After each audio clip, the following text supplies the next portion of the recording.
Hello class, आज हमारा topic है कम्युनिटी हेल्थ नर्सिंग का माइनर एलिमेंट्स।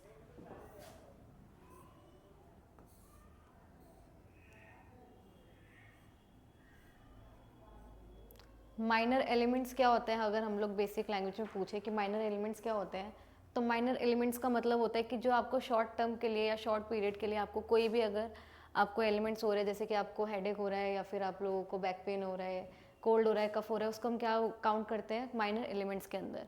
तो हम लोग पहले माइनर एलिमेंट्स का इंट्रोडक्शन पढ़ते हैं कि माइनर एलिमेंट्स होते क्या है। ठीक है, तो सबसे पहला इंट्रोडक्शन क्या है माइनर एलिमेंट्स का?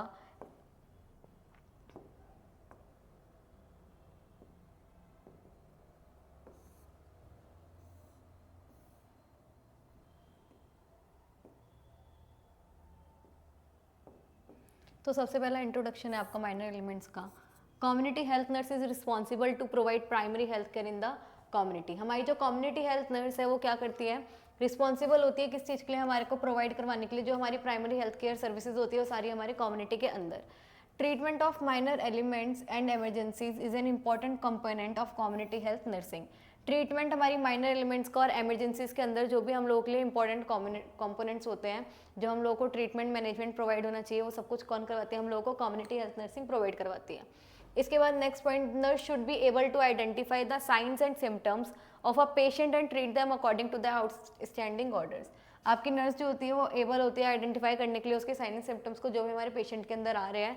साइन एंड सिम्टम्स का मतलब जो भी हमारे क्लिनिकल मैनिफेस्टेशंस आ रहे हैं उसको डिजीज से रिलेटेड, वो सब हमारी एबल होती है हमारी नर्स उसको पहचानने में। And treat them according to the standing orders, और उनको ट्रीट करना जो हम लोग को ऑर्डर्स के अकॉर्डिंग हम लोगों के स्टैंड कर रखे हैं हम लोगों ने उसके according. Examples of minor elements include headache, back pain, insect bites, heartburn and nasal congestion.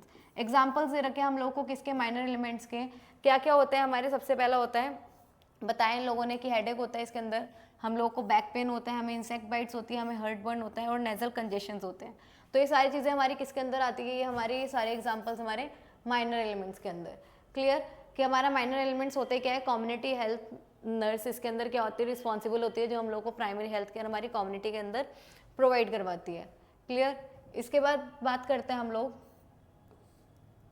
Principles of management. हमारे प्रिंसिपल्स क्या दे रखे हैं मैनेजमेंट के? तो सबसे पहला, ensure safe and healthful environment to the patient. Ensure करवाना है हम लोगों को कि सेफ और हेल्थफुल एनवायरनमेंट है हमारा पेशेंट का, यानी कि जिस भी सराउंडिंग्स में बैठे वो कैसा है उसके लिए सेफ है और साथ साथ हेल्थफुल है। ठीक है। देन नेक्स्ट बात करते हैं हम लोग, treat the risk and injured person promptly to prevent any possible complications. Treat करवाना है उसका रिस्क जो है और उसका इंजर्ड पर्सन को प्रॉम्प्टली हम लोगों को क्या करवाना है? प्रिवेंट करवाने, यानी कि उसको जो भी कॉम्प्लिकेशंस हो सकती है, पॉसिबल है कि उसको कोई भी चांसेस ऑफ कॉम्प्लिकेशंस के हैं, तो उसको क्या करवाना है? हम लोग को रिड्यूस करवाना है और साथ साथ प्रिवेंट करवाना है। ठीक है। In case of infectious disease take appropriate precautions to prevent the spread of infection. अगर उसको इन्फेक्शन हो रखा है किसी भी पर्सन को या किसी भी पेशेंट को, हम लोगों को चांसेस लगते हैं कि इन्फेक्शियस डिजीज होने के चांसेस है, तो हम लोगों को क्या करवाना है? उसको प्रिकॉशंस पहले से ही बता के रखनी है कि आप लोगों को अपने सराउंडिंग्स में हाइजीन मेंटेन करनी है, अपने एनवायरनमेंट को मेंटेन करके रखना है हाइजीन, साथ साथ हैंड वॉशिंग करनी है आप लोगों को, ये सारी चीज़ों पे ध्यान देना है। तो आप लोगों का क्या हो जाएगा? ये सारे प्रिकॉशंस में आ जाएगा, यानी कि आप उस चीज़ में किसी भी चीज़ को परफॉर्म करने से पहले क्या कर रहे हो? आप ध्यान दे रहे हो, एंड देन उस चीज़ से क्या होगा? आपकी डिजीज़ ऑटोमेटिकली प्रिवेंट हो जाएगी। प्रिवेंट का मतलब वो डिजीज़, इन्फेक्शियस डिजीज़ जो भी होने वाली है वो पहले से ही प्रिवेंट हो जाएगी, रुक जाएगी होने से। ठीक है। तो आपका स्प्रेड ऑफ इन्फेक्शन भी उससे क्या हो जाएगा? रिड्यूस हो जाएगा, प्रिवेंट हो जाएगा। Keep continuous watch over the patients and vital science during the period of care. जब आप लोग केयर प्रोवाइड करवा रहे होगे पेशेंट को, कम्युनिटी हेल्थ नर्स जब केयर प्रोवाइड करवाएगी पेशेंट को, तो क्या करेगी? कॉन्टिन्यूस अपने पेशेंट को ध्यान पे देगी, उसके वाइटल साइंस को भी और उसके साथ साथ पेशेंट को भी। ठीक है। Help the patient to get well soon as possible, और साथ साथ आपके पेशेंट को क्या करवाएगी? जितना ज़्यादा जल्दी आपका पेशेंट ट्रीट हो सकता है, जितना जल्दी वो क्योर हो सकता है अपनी उस डिजीज से, उतना जल्दी उसको क्या करेगी? ठीक करेगी। क्लियर। इसी के आगे कंटिन्यू है आपके principles. Use the opportunities of health education during the care. आपको अपॉर्चुनिटीज यूज करनी है आपकी हेल्थ एजुकेशन से रिलेटेड जब आप केयर प्रोवाइड करवा रहे होगे।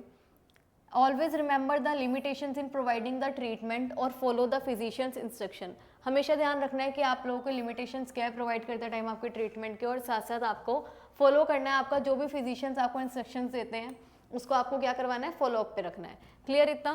इसके बाद help the family members in कॉपिंग with the situation and prepare them for taking care of patients at home. आपके जो भी फैमिली मेंबर्स है आपके पेशेंट के, उसको वो कैसे उस सिचुएशन को कॉप करेंगे, कैसे उसके साथ एडजस्ट करेंगे, कैसे वो ट्रीटमेंट आगे का फर्दर प्रोवाइड करवाएंगे अपने पेशेंट को घर पे, कैसे क्या क्या क्योर करने के लिए अपनी चीज़ों को मेंटेन करेगी, जैसे हाइजीन मेंटेन करके रखेगी अपने घर पे प्रिकॉशंस लेके, जो भी आपके डॉक्टर ने आपके पेशेंट को बताया कि प्रिस्क्राइब करी, जितने भी आपके ड्रग्स वगैरह, जितने भी आप लोग फिजिशियन आपका इंस्ट्रक्ट करेगा, जैसे जैसे वो सब कुछ क्या करेंगे आपके पेशेंट को फैमिली मेम्बर्स प्रोवाइड करवाएंगे। तो आपको उसमें भी ध्यान देना है।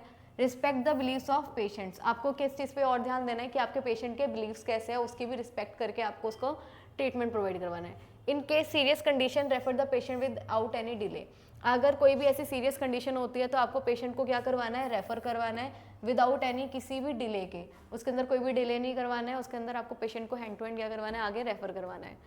क्लियर, ये आपके प्रिंसिपल्स। देन हम बात करते हैं क्लासिफिकेशंस ऑफ माइनर एलिमेंट्स।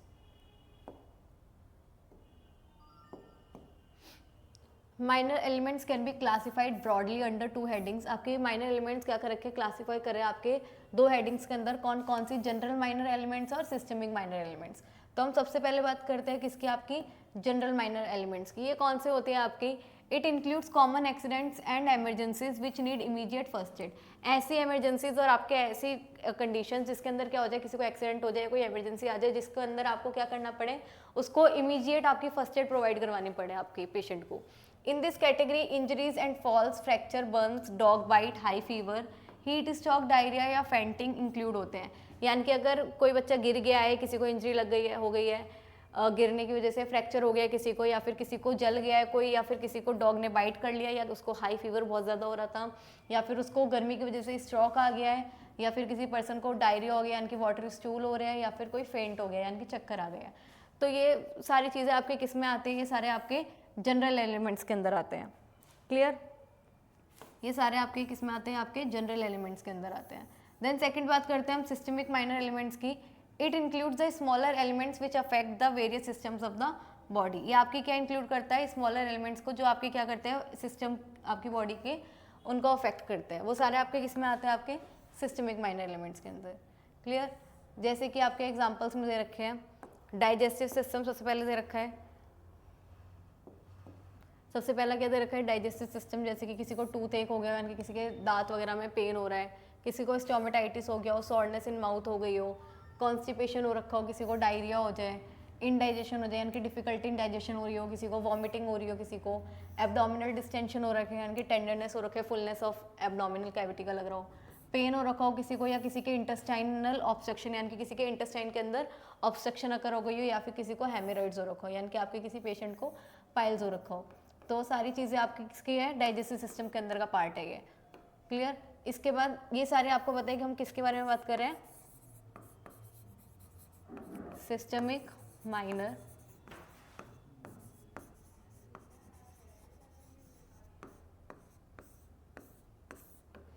ये आपके सारे किसके आ रही है, सिस्टमिक माइनर एलिमेंट्स के अंदर।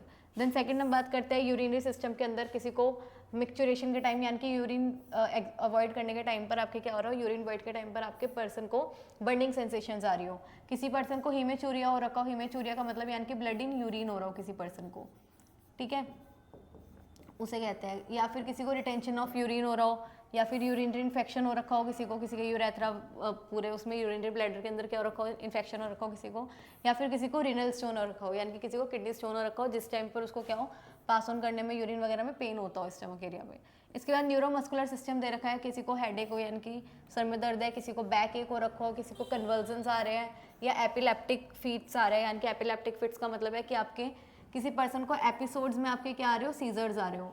एपिसोडिक फिट्स का मतलब क्या होता है, एपिसोडिक फिट्स का मतलब होता है कि किसी पर्सन को एपिसोड्स में क्या आ रहा है, सीजर्स आ रहे हैं। जैसे कि अभी पहले किसी को सीजर आया, देन उसके कुछ सेकंड्स बाद फिर वापस से सीजर आया, देन स्टॉप हुआ, देन सीजर आया, तो एपिसोड्स में आ रहे हैं ऐसे धीरे धीरे करके, उसे हम कहते हैं एपिसोडिक एपिलेप्टिक फिट्स।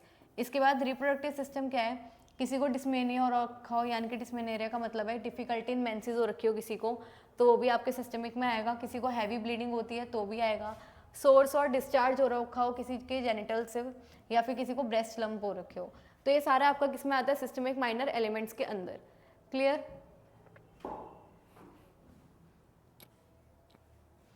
क्लियर है इतना?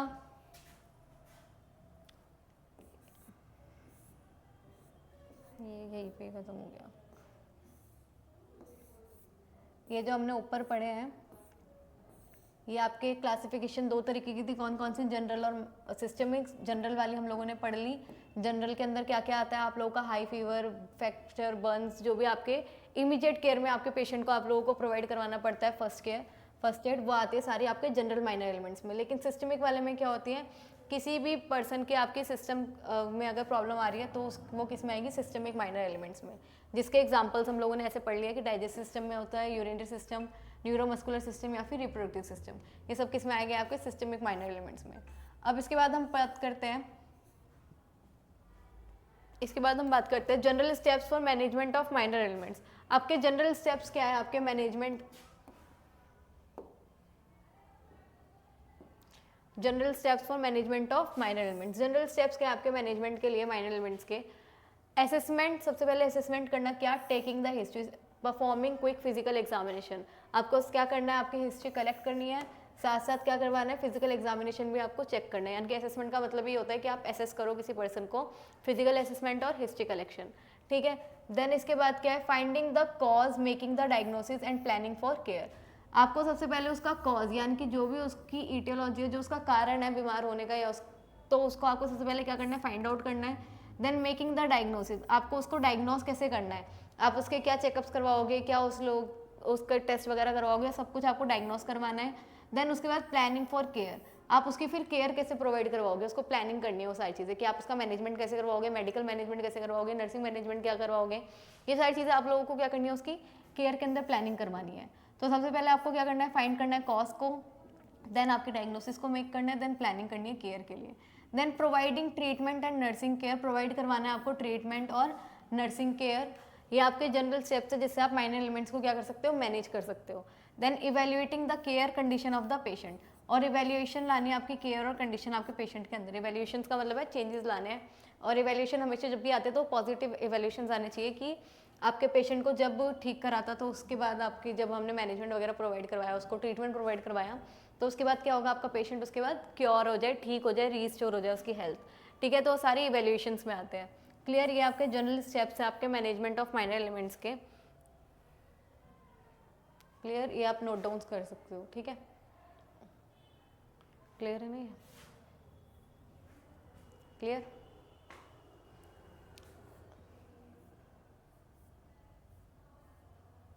अब इसके बाद हम बात करते हैं हमारे स्टैंडिंग ऑर्डर्स की। हमने कहा था ना कि अगर हम कोई भी आपकी कम्युनिटी हेल्थ नर्स होती है तो आप लोगों की क्या करती है, प्रिवेंशन करवाती है, प्रिकॉशंस देती है, आपके पेशेंट्स को ट्रीटमेंट और मैनेजमेंट प्रोवाइड करवाती है, लेकिन किसके अकॉर्डिंग, आपके स्टैंडिंग ऑर्डर्स के अकॉर्डिंग। तो आपके हम क्या पढ़ेंगे अब इसके बाद कि स्टैंडिंग ऑर्डर्स हम लोग सुन रहे हैं, तो स्टैंडिंग ऑर्डर्स होते क्या है, ठीक है। तो सबसे पहले हम लोगों के standing orders are the directions and orders of specific nature.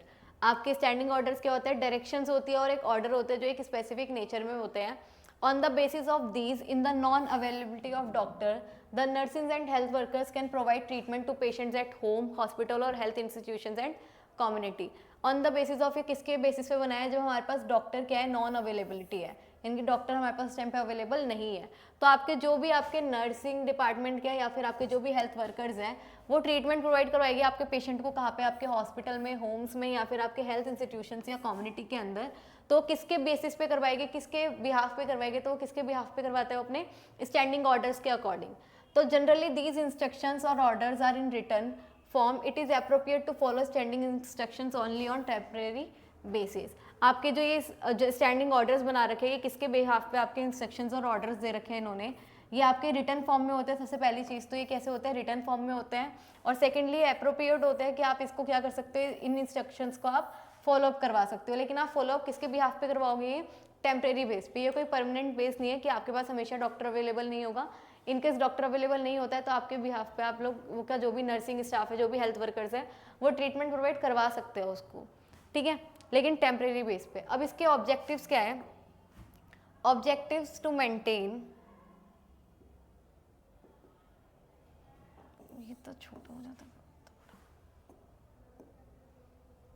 ठीक है। इसके ऑब्जेक्टिव्स क्या है, to maintain the continuity of the treatment of the patient, ताकि आपका अगर डॉक्टर अवेलेबल नहीं भी है और आपके नर्सिंग स्टाफ को या फिर आपके हेल्थ वर्कर्स को पता है कि आपके पेशेंट की क्या हो रही है, मेडिकेशंस का टाइम हो रहा है, तो वो क्या करेगा उस टाइम पर, डॉक्टर अवेलेबल नहीं है लेकिन उन्होंने क्या करके प्रिस्क्राइब कर रखी है, आप लोगों को पता है कैसे देनी है, तो आप लोग उसको क्या कर सकते हो, आप उनको प्रोवाइड करवा सकते हो ट्रीटमेंट।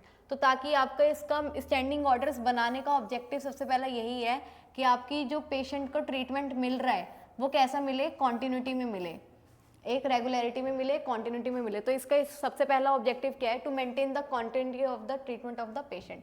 आपके जो भी पेशेंट है उसकी कॉन्टिन्यूटी रखनी है उसके ट्रीटमेंट के अंदर। क्लियर?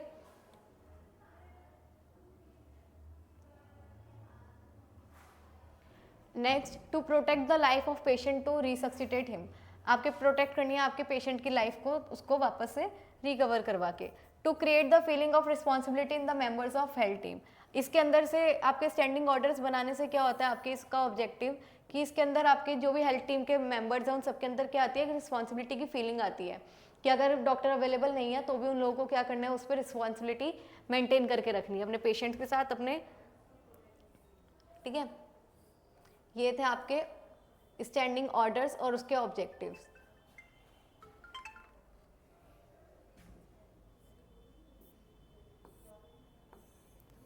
अब आपके स्टैंडिंग ऑर्डर्स के क्या है, यूजेस बता रखे हैं इन लोगों ने।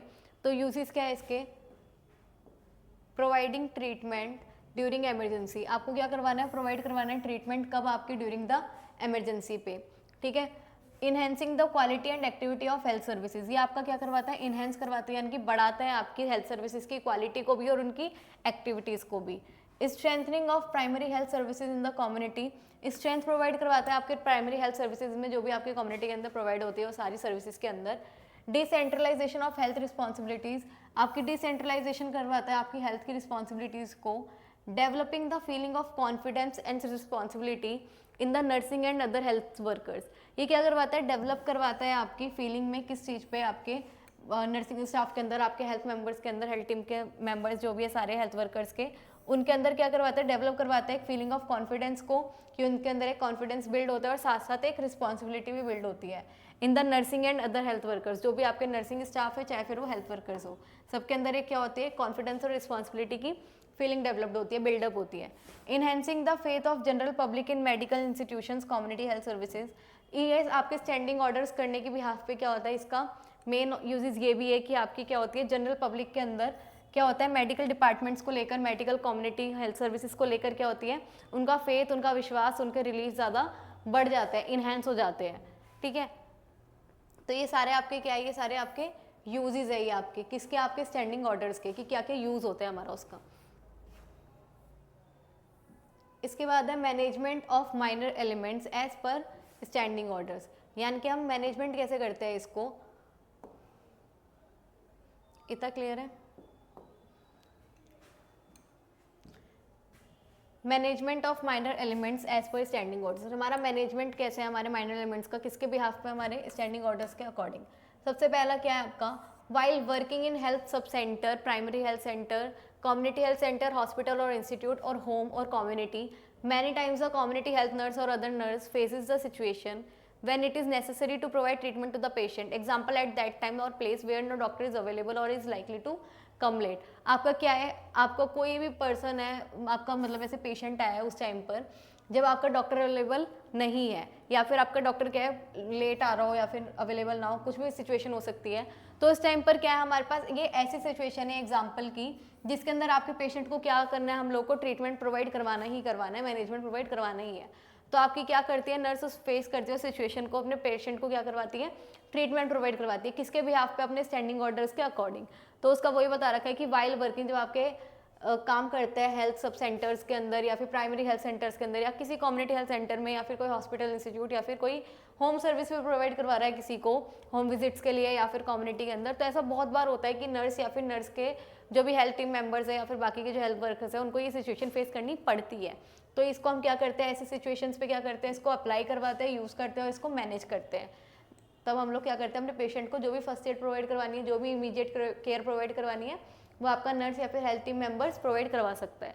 ठीक है, in such conditions standing orders come to the rescue of nurse, they help her in providing treatment to the patient. ऐसी कंडीशंस में क्या करता है आपका स्टैंडिंग ऑर्डर्स, रेस्क्यू करवाता है आपकी नर्स को, यानी कि उस सिचुएशन से रेस्क्यू करवा लेता है, उसको बचा लेता है। और आपकी नर्स क्या करती है फिर उसमें अपने पेशेंट को जो भी उसको प्रोवाइड करवाना है, ट्रीटमेंट जो भी उसको मैनेजमेंट प्रोवाइड करवाना है, केयर प्रोवाइड करवानी है, इमीडिएट फर्स्ट एड देना है, जो भी कंडीशन से उसको ठीक करवाना है, उससे वो क्या करती है उसको बचा लेती है। और नर्स भी आपके स्टैंडिंग ऑर्डर्स की वजह से रेस्क्यू हो जाती है एक तरीके से। ठीक है, ये आपका मैनेजमेंट दे रखा है कि कैसे माइनर एलिमेंट्स को ये करते हैं हम अकॉर्डिंग टू हमारे स्टैंडिंग ऑर्डर्स के। ठीक है, क्लियर है इतना। हम लोगों ने इसके अंदर आपका सबसे पहले माइनर एलिमेंट्स के इंट्रोडक्शन पढ़ा था, देन उसके यूजेस पढ़े थे आपने। ये पूरी यूनिट थी आपकी इसमें। Thank you. ठीक है, किसी को कुछ डाउट हो तो एक बार आप पूछ लेना।